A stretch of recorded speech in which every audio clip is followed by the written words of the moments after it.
Hi, this is Michelle with Almac, and today we're talking about trailer safety, specifically snowmobile trailer safety. Now, there isn't any snow on the ground yet, but I promise you it is coming. I've seen the snowflakes today, so you will get your sleds out there. You will get a chance to run them this winter. And if I could just make a small plug, Sean and I are both members of the Kiwi Snowmobile Group, so check out our trails in Anoka County.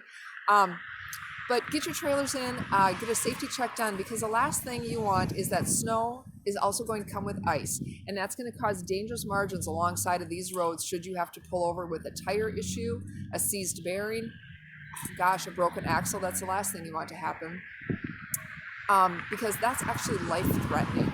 There really isn't space alongside of these roads once the snow is here to pull over and to deal with anything. Plus, who wants to wreck your snowmobile trip? So for the cost of less than your hotel room, $85, we will go through and we will do a safety check on your trailer. This is our checklist. It's pretty extensive. It takes about an hour for us to go through it. We're going to check the lights, the brakes, the bearings. We're going to check structural integrity. We're going to take a look at your welds. If it's attached to that trailer, we're going to take a look. And if nothing needs to be fixed, that's it. We're going to send you down the road. So give us a call. This is our new location in Cooper's Corner in East Bethel. We are here Monday through Friday, 8 to 6, Saturday and Sunday, 8 to 3. So give us a call, and let's get that snowmobile trailer in, and let's get you down the road and enjoy the snowmobile trails. Thanks.